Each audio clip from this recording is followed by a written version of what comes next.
My sister-in-law pushed my daughter down a flight of stairs because my daughter won a science competition her daughter lost. She told everyone it was an accident, that Sophie had simply tripped. She assumed I would believe her because she was family. She assumed I would stay quiet because I always had. She assumed wrong. I documented everything, filed a police report, and then I pulled the $45,000 I had invested in her husband's business right out from under their feet.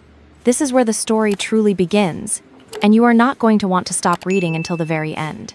The drive from the dental clinic to my brother's house should have taken 18 minutes. I know this because I had made it hundreds of times. I knew every turn, every stoplight, every pothole on Renner Avenue. But the night my daughter called me crying so hard she couldn't form complete sentences, I made it in 11. I blew through a yellow light on Crestwood. I didn't even notice until I was already 3 blocks past it. Sophie is 10 years old. She has her father's eyes and my stubborn streak. And for the past 2 years, she had been working on an invention project for the Regional Young Innovators Competition, a STEM showcase for kids ages 8 to 14, hosted by our county school district. Her entry was a collapsible water filtration kit designed for camping and emergency situations. She had sketched it herself, built the prototype herself using parts from the hardware store and YouTube tutorials, and tested it herself in our backyard using water from the garden hose mixed with dirt and food coloring. I had done nothing except buy the supplies and drive her to Home Depot twice. The idea, the execution, the whole thing was entirely hers. She won first place in her age division 2 weeks before the night everything collapsed. My brother Marcus and his wife Dana also had a daughter competing. Ava was in the same age division as Sophie. She had entered a project about biodegradable packaging materials, a concept that was genuinely interesting, but that Dana had helped with so extensively. I wasn't entirely sure where Ava's contribution ended and Dana's began. Ava placed third. Not last. Third, out of 14 entries, a bronze ribbon, and a $50 savings bond. By any reasonable measure, that was something to be proud of. But Dana had not raised Ava to be reasonable. Dana had raised Ava to be first. To understand what happened that night, you have to understand what the previous 3 years of my life had looked like. My daughter's father and I had separated when Sophie was 7. It was amicable, as those things go. We shared custody and we were decent to each other. But I was effectively raising her alone the majority of the time. Marcus had always been my closest friend, as much as my brother. When our mother passed 4 years ago, it cemented us even tighter. I was the reliable one, the planner, the one who read contracts before signing them and kept a 6-month emergency fund. Marcus was the talented one, the creative one who could walk into any kitchen and produce something extraordinary from whatever was left in the refrigerator. 3 years ago, Marcus came to me with a dream, a catering company. His food was genuinely exceptional, and he had the personality for client work. The problem was he had no capital and a credit history that made banks nervous. Dana didn't work. She had stopped when Ava was born and had shown no inclination to return. Their finances were, to put it charitably, precarious. Marcus asked me if I would consider being a silent partner. I thought about it for 2 weeks. I reviewed his business plan. I ran the numbers myself.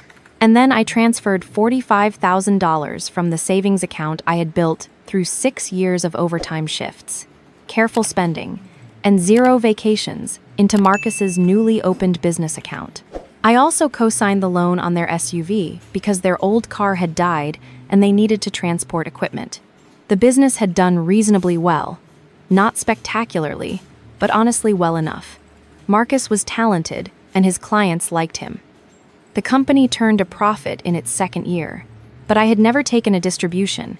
I had let every penny stay in the business to help it grow because Marcus was my brother and I believed in him, and that was what you did for people you loved. Dana had always been pleasant enough to my face. I had convinced myself over the years that her edge was just her personality, that her competitiveness was just passion, that her occasional sharp comments about Sophie were just her being thoughtless rather than calculated. At Thanksgiving 2 years ago, she had made a remark about how Sophie was going to have a hard time making friends because she was, and I am quoting here, too intense for other kids. At Sophie's birthday party last spring, Dana had cornered me by the punch bowl and mentioned, in a conspiratorial whisper, that she was a little worried about how much time Sophie spent alone with her projects, instead of socializing. These comments floated in my memory like debris on water, individual pieces that I kept telling myself didn't form a pattern. I was wrong. They were the whole map.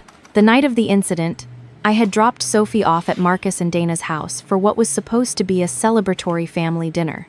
Marcus had texted me that morning saying Dana wanted to treat Sophie to a special meal to congratulate her on the competition win. I hesitated. The competition had been 2 weeks ago, and Dana had been oddly quiet about it in the days that followed. But I told myself I was being paranoid.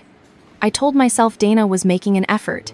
I kissed Sophie on the forehead at the door, told her I would pick her up at 8, and went home to catch up on 3 weeks of laundry and the book I had been trying to finish for 2 months. At 6:47, my phone rang. It was Sophie, and she was not okay. Mom. The word came out broken into pieces. Mom. I fell. Auntie Dana. She. Mom. My arm really hurts. I was already moving toward the door before I fully processed the sentence. She fell. Auntie Dana. My arm. Tell me exactly where you are, I said, grabbing my keys. Are you still at the house? I'm on the couch, she said. Uncle Marcus is holding ice on my arm. Mom, please come. I am coming right now. Do not move. I love you. I drove those 11 minutes without music, without the radio, without a single coherent thought beyond the mechanical execution of turns and stops. My hands did the driving. My brain had gone somewhere else entirely. When I pulled up, the front door opened before I had even reached the porch. Marcus was standing in the doorway, and he looked terrible. He had the expression of a man who had watched something happen and had not been fast enough to stop it. He stepped aside to let me in, and I went straight past him to the living room, where Sophie was sitting on the couch with a bag of frozen peas held against her right wrist. There was a small cut above her left eyebrow, maybe an inch long, with dried blood at the edges. She looked pale and small and frightened, and when she saw me, she started crying again with a kind of full-body relief that broke something open in my chest. I crossed the room in 3 steps and crouched in front of her. My training kicked in automatically.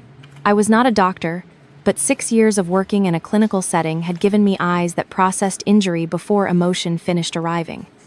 The wrist was swollen, not dramatically, but visibly. The cut above her brow needed to be cleaned, and possibly closed. She was holding her arm close to her body in the protective way that people do when movement causes pain. Who did this? I said. The words came out very quiet. Sophie glanced toward the kitchen. I looked up. Dana was standing in the doorway between the kitchen and the living room. She was wearing an apron. She had a dish towel in her hands, and she was wringing it slowly, the way you do when you are rehearsing what you are about to say. Her face was arranged into an expression of concern, but it was the kind of concern that looked like it had been applied deliberately, the way you put on makeup. Her eyes were completely flat. It was an accident, Dana said immediately, before I had asked her anything. Sophie was coming down the stairs and she missed the last few steps. It happened so fast. I was right there and I couldn't catch her in time. She just tripped. I looked at Sophie. Sophie was looking at her shoes. Sophie, I said very gently, can you look at me? She lifted her face to mine. Her eyes were wet and exhausted, and in them I saw the thing I had hoped I would not see, the careful, frightened look of a child who has been told, even implicitly, not to say the wrong thing. I took her uninjured hand in both of mine. You are not in trouble, I told her. You are safe. I am right here. Nothing you say is going to make anything worse. Do you understand me? She nodded, a small, trembling motion. What happened, sweetheart?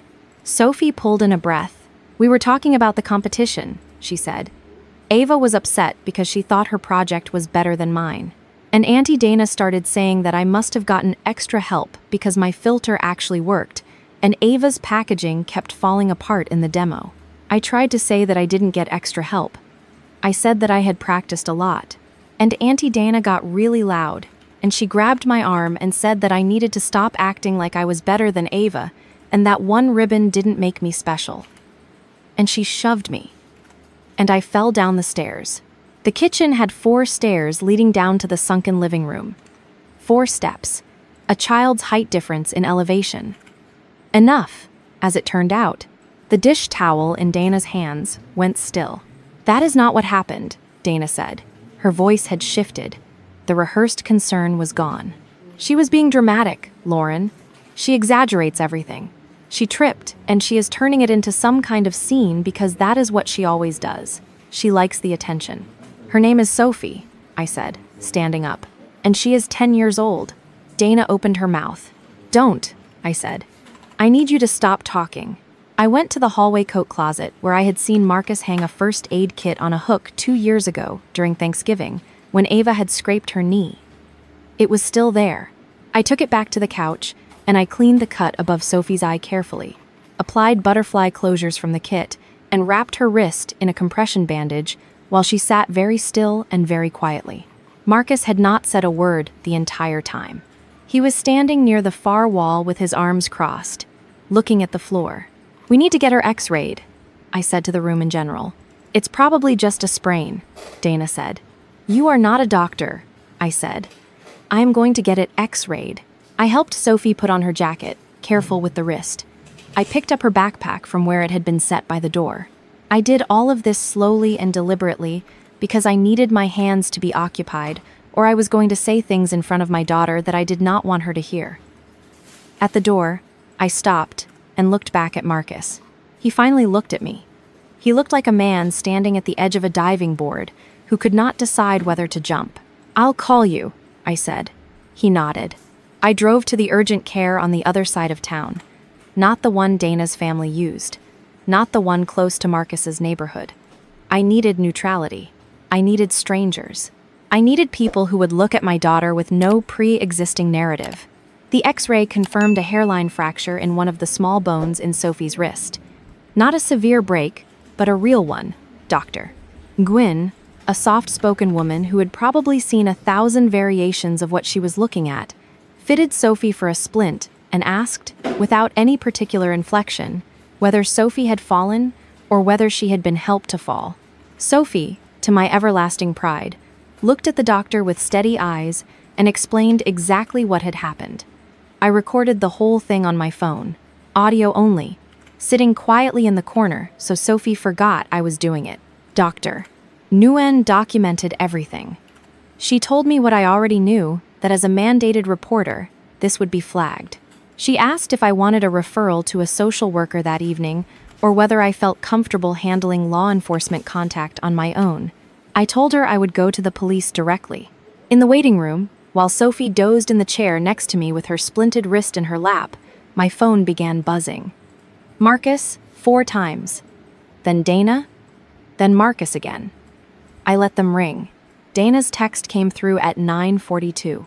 "I know you're upset, but you need to understand that Sophie has been provoking Ava for weeks about this competition. She knew how hard Ava worked. She kept bringing up her ribbon at every family thing. I'm not saying what happened was okay, but you also need to look at your daughter's behavior. This is not one-sided. Please do not do anything dramatic. We are family." I read it twice. Then I read the part about Sophie provoking Ava. Sophie, who had helped Ava with her project outline in September. Sophie, who had given Ava half her colored markers for the presentation board. Sophie, who had texted her cousin good luck the morning of the competition. I took a screenshot. I emailed it to myself. Then I opened my contacts and texted my attorney, a sharp, meticulous woman named Patricia, who had been my mother's estate lawyer and had pivoted to civil and family law a decade ago. Patricia had a gift for being unreasonably calm in situations that made everyone else lose their minds. I had not spoken to her in almost a year. My text was 3 sentences. Sophie was physically assaulted tonight by my sister-in-law. Fracture confirmed. I will be filing a police report. I need you in the morning. She responded in 4 minutes. I'll be ready at 8. The police report took 2 hours.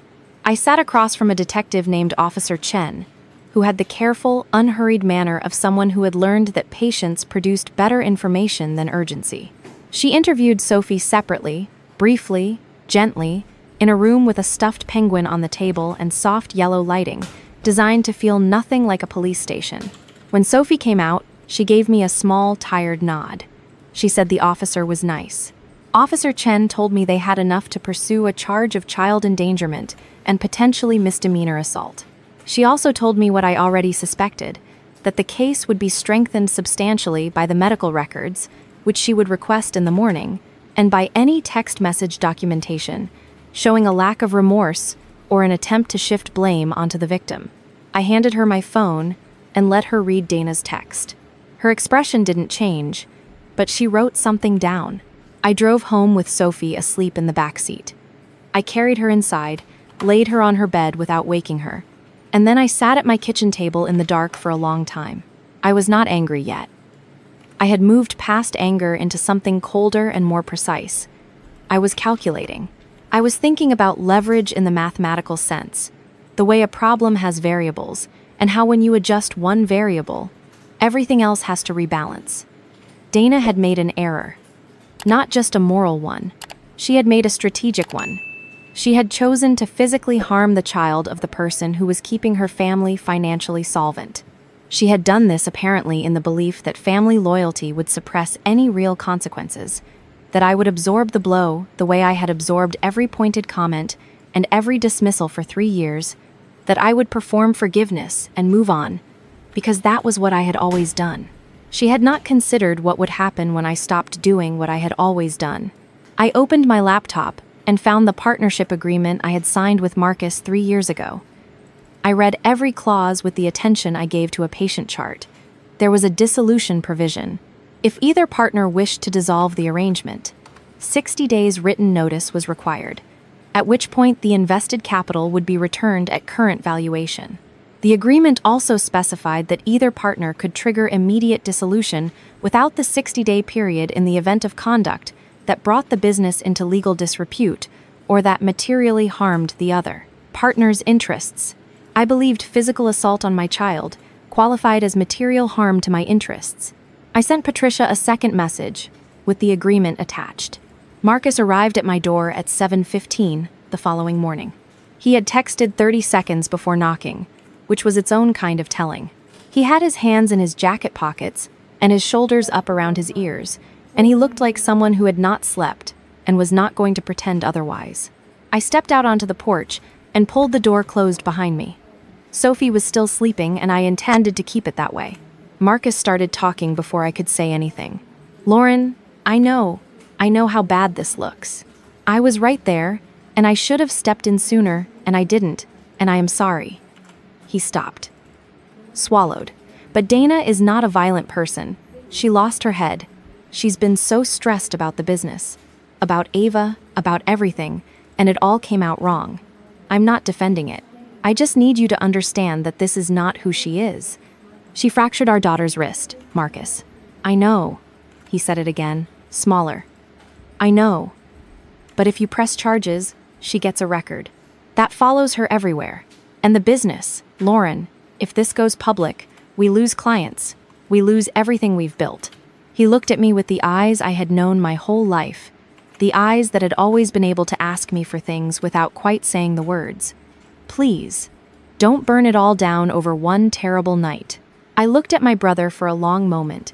This man whose rent I had quietly covered the winter his business was cash poor. This man, whose daughter's piano lessons I had paid for, because Dana had mentioned it once at dinner, and I had pulled out my card before she even finished the sentence. This man who was standing on my porch, asking me to protect his wife from the consequences of hurting my child. She told me Sophie provoked it, I said. He went quiet. She texted me, Marcus. She said Sophie had been rubbing her ribbon in Ava's face. She said this was not one-sided. Is that true?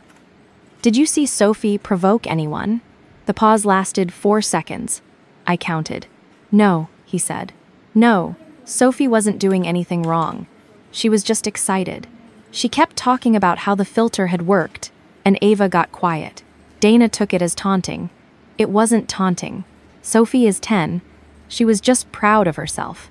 Then your wife lied to me in her text message, and she is going to lie to the police, and I want you to really think, Marcus, about what it means to stand behind that lie. He stared at me. He looked afraid in a way I had never seen on his face before. "We are family," he said finally. The same words Dana had used, family. "Sophie is my family," I said. "And Marcus, there is something else. Something I need you to hear before you go back home and talk to Dana. I spoke to my attorney last night. I am invoking the material harm clause in our partnership agreement. I am dissolving the arrangement. I am requesting the return of my initial investment." The color left his face so completely, it was almost clinical to watch. "Lauren, you can't." He said it the way people say things they already know are true. "You can't. We don't have that money liquid. We'd have to sell equipment, we'd have to." His voice stopped working. "You have 60 days, I said. "And Marcus, I need you to understand that I did not make this decision to hurt you. I made it because your wife put her hands on my daughter, and then tried to make my daughter the reason why. I cannot continue to subsidize a household where my child is not safe. That is not something I am willing to negotiate." He left without saying anything else. The retaliation started within 48 hours, which honestly was faster than I expected. Dana did not use her own name when she started the social media campaign. She used a parent Facebook group for our school district. The post did not mention me directly.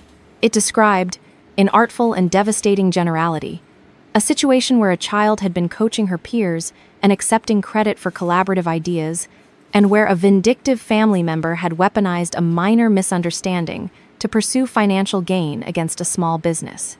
It was eloquent in the way that deliberately vague accusations often are, plausibly deniable to anyone who didn't know the truth, and perfectly legible to everyone who did. The comments filled up quickly. Supportive ones from people who did not know either of us. A few suspicious ones from people who did. I took screenshots of all of them and forwarded them to Patricia, who told me this was unlikely to rise to actionable defamation, but that it would be useful context. 3 days later, my phone rang while I was between patients at the clinic. It was Sophie's school principal, Dr. Harmon, and her voice had the careful diplomatic neutrality of someone who did not want to be having the conversation she was about to have. "Miss Davis, I received a call this afternoon from someone identifying herself as the aunt of a student in Sophie's class. She alleged that Sophie had been found to have plagiarized significant portions of her competition entry from her cousin's project. She further suggested that you may have used your dental industry contacts to obtain some kind of performance-enhancing supplement that aided Sophie's focus and retention during the project development period." I had to put my hand flat on the desk to steady myself. "Dr. Harmon," I said when I trusted my voice, "I want you to know that Sophie has been working on this project independently since the beginning of last school year. I have documentation. I have dated photos of every development phase, emails from Sophie's science teacher, her notes, her supply receipts. What I do not have is any explanation for how a 10-year-old's academic achievement could possibly be connected to dental hygiene supplements, because that accusation is entirely fabricated. I also want you to know that the person who made that call is currently facing a police report for assaulting my daughter." There was a pause on the other end of the line. "I thought the timing seemed unusual," Dr. Harmon said carefully. "I want you to know that Sophie's record speaks entirely for itself. I just felt you deserved to know the call had been made. Please document everything on your end." "I will," I said. "And please document the call on yours. Date, time, the number it came from if you have it. I want that record." I called Patricia from the parking lot after my last patient. "She called Sophie's school?" Patricia said. And there was something in her voice that was the professional equivalent of raised eyebrows. "Lauren, she is not building a defense. She is building a war. And she is doing it while a temporary protective order is in effect. This contact, attempting to harm Sophie's academic standing while Sophie is a protected party, this is a violation. Add it to the file," I said. "Oh, it's already there," Patricia said. "We are going to walk into that hearing with so much documentation, she will not be able to see over it." The hearing was scheduled for a Thursday morning in the 3rd week of November. I wore a dark blazer and flat shoes, and I drank 2 cups of coffee because I had not slept more than 4 hours. Patricia sat next to me at the plaintiff's table, radiating the calm energy of someone who had done this 100 times and found it mildly interesting. On the other side of the courtroom, Dana sat next to a public defender who looked like he had received the file that morning and had not had enough time to read all of it. She was dressed quietly. Pale blouse, hair pulled back. She had the deliberate understatement of someone who understood optics. Marcus sat in the gallery. Not at the table with Dana. Not beside her. In the gallery, alone, on the end of a bench, with his hands folded in his lap, and his eyes fixed somewhere on the middle distance.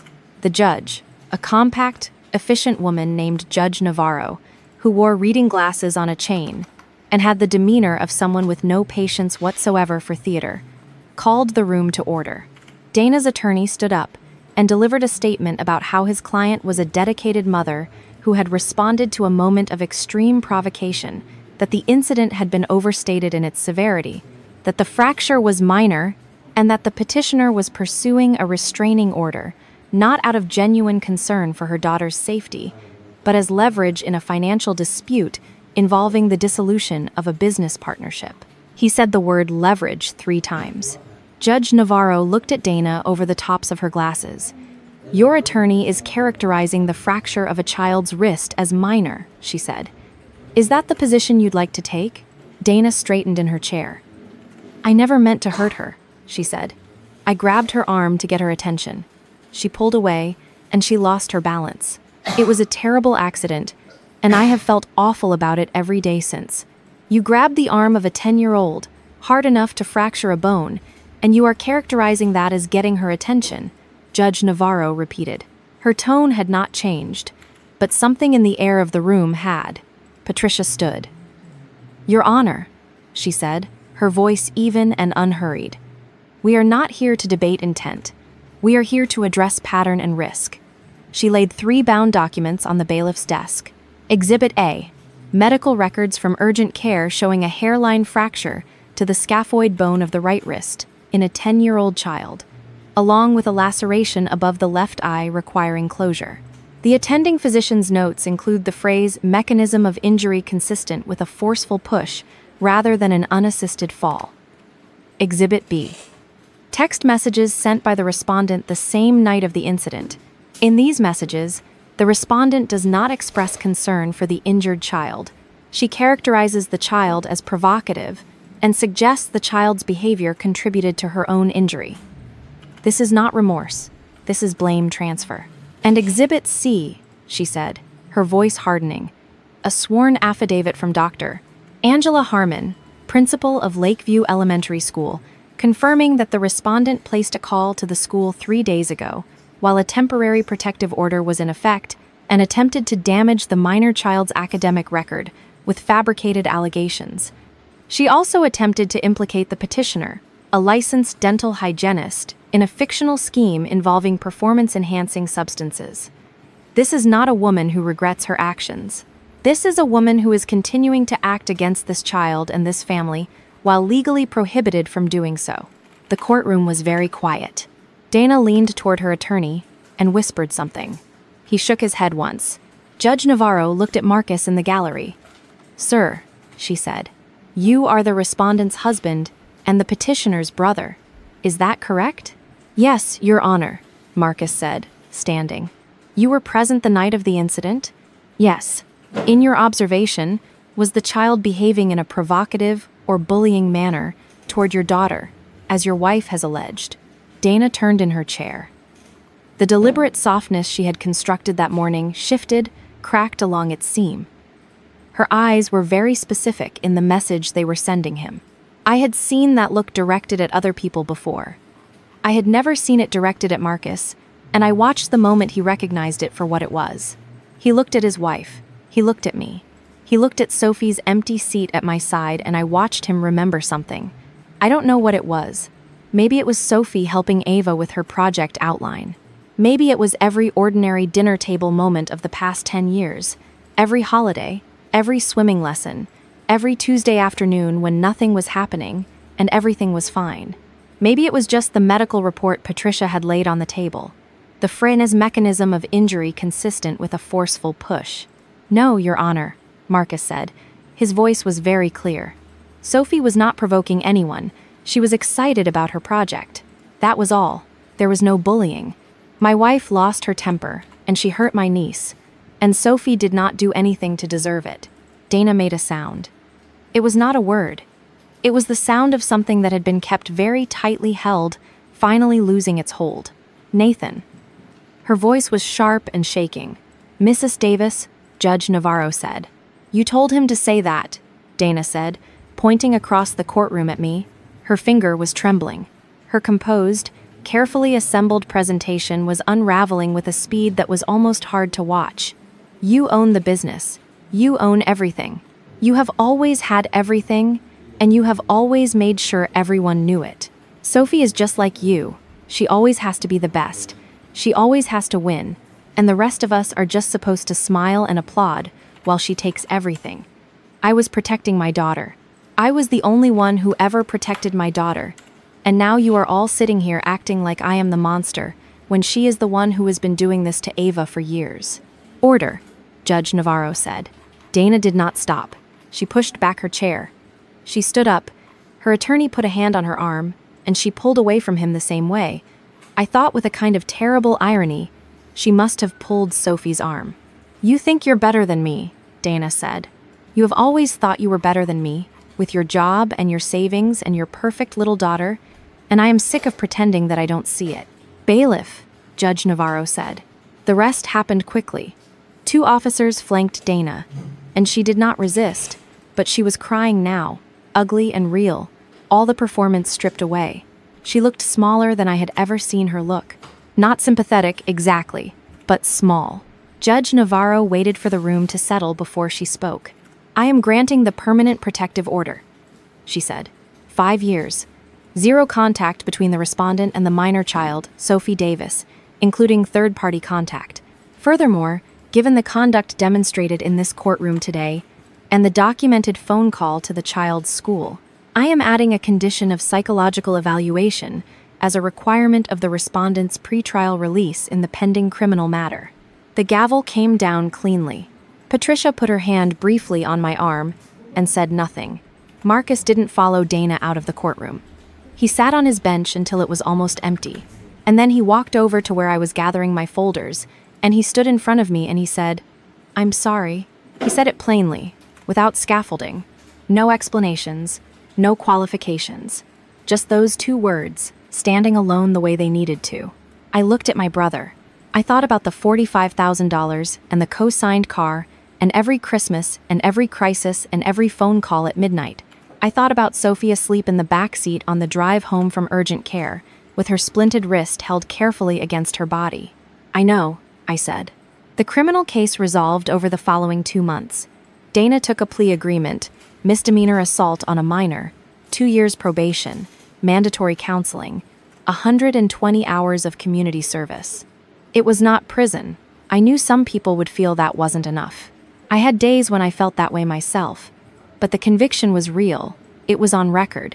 It followed her the way a mark like that follows a person, quietly and permanently. The business dissolution was more complicated. Marcus did not have the $45,000 in liquid assets. We worked out a repayment structure with Patricia's help. A formal promissory note, monthly installments, 2 years. It was a document where there had once been only trust, which said something about what we had lost. But Marcus signed it without argument. He never once asked me to soften the terms. He and Dana separated formally 6 weeks after the hearing. The family court, citing Dana's instability and the criminal conviction, granted Marcus primary residential custody of Ava. Dana received scheduled visitation with a supervision requirement. Ava, released from the pressure that had been her entire childhood, was quieter at first, and then gradually louder, in a happier way. She started asking Marcus to teach her how to cook. She and Sophie had a halting, cautious phone call 3 months later that lasted 45 minutes and ended with both of them laughing about something I wasn't in the room to hear. Sophie's wrist healed fully, as the doctor had predicted. The splint came off on a Tuesday, and she held her arm up and rotated her wrist in a careful circle and said, "All right. There will be no physical scar, though I know the other kind takes longer and doesn't announce itself on a schedule. We talk about it when she wants to talk about it. I don't push." One evening in early spring, maybe 4 months after everything, Sophie was sitting at the kitchen table working on something for her school project. She had her notebooks spread out around her, and her good desk lamp angled over them, and she looked, from the doorway where I was standing, exactly like herself. "Mom," she said without looking up, "am I going to get to do the science fair again next year?" "Yes," I said. "Absolutely you are. Good." She turned a page. "Because I already have an idea." I stood there watching her for another moment, the lamp making a circle of light around her bent head and her moving pencil, and I thought about what it costs to protect someone. Not just the money, not just the legal fees, or the lost sleep, or the business agreements that dissolve into formal documents. I mean the deeper cost, the one where you accept that drawing a line changes the landscape on both sides of it. You gain safety. You lose the version of the family you thought you were going to have. I had lost that version. Marcus and I were rebuilding something different, slower, more careful, with the understanding between us now that we had both seen each other clearly at the worst possible moment and had chosen, however imperfectly, to remain. Dana had believed that I would choose comfort over truth. She had bet everything on my fear of disruption. She had never once considered what I might be capable of when disruption was no longer the thing I was afraid of. She had been wrong. And Sophie, my daughter, the one who had built a water filter out of hardware store parts and sheer determination, and had stood in front of judges at 10 years old and explained every single thing she had made, she was going to be just fine. She had always been just fine. The only question had ever been whether the people around her were brave enough to make sure the world knew it. I intended to make sure it knew.